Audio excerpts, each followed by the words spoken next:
The EU has truly knelt completely to the United States this time. When Ursula von der Leyen visited China and showed a tough attitude towards the U.S., I really thought the EU was going to stand up. However, it turns out that the dog chain around its neck still can't be removed. According to Trump's statement, the US and Europe have reached a framework for a trade agreement.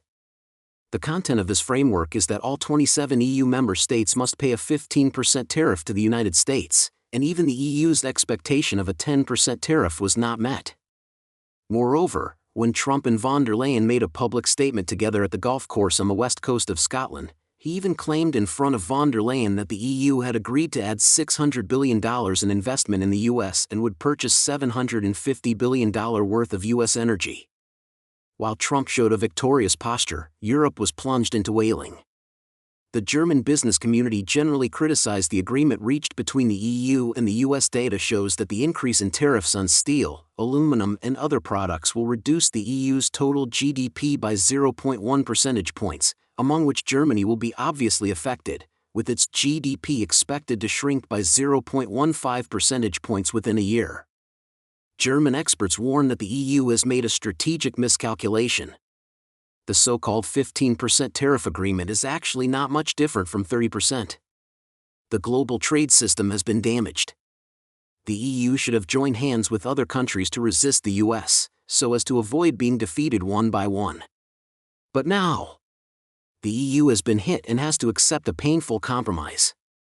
This current situation in Europe just shows the consequences of blindly catering to the United States. Even with the EU as a platform, Europe ultimately compromised with the United States.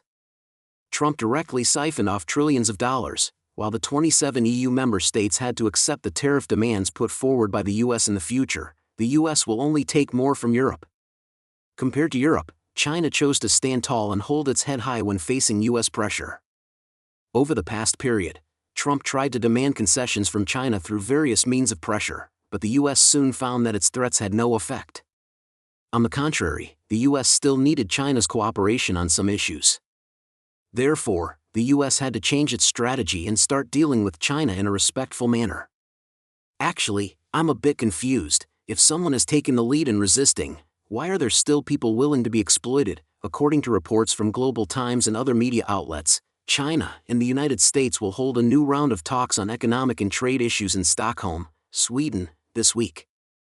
U.S. Treasury Secretary Janet Yellen stated that China and the U.S. may reach a consensus on extending the trade-related deadlines. The original deadline set by Trump was August 1st, but the U.S. may eventually abandon this deadline and push it to August 12th. CNN mentioned that Trump might be softening his stance.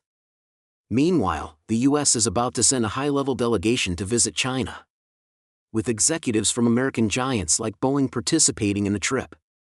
This could be the highest-level U.S. delegation to visit China since Trump initiated the tariff measures.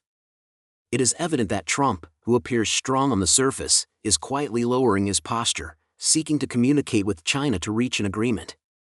Of course, this cannot be simply interpreted as the U.S. acknowledging its mistakes. In fact, the U.S. remains the same as ever. It is just that Trump has always been someone who bullies the weak and fears the strong. For entities like the EU that the U.S. perceives as weak, the U.S. naturally wants to manipulate them. Having realized that its tactics against China are ineffective, the U.S. has no choice but to adopt a different approach.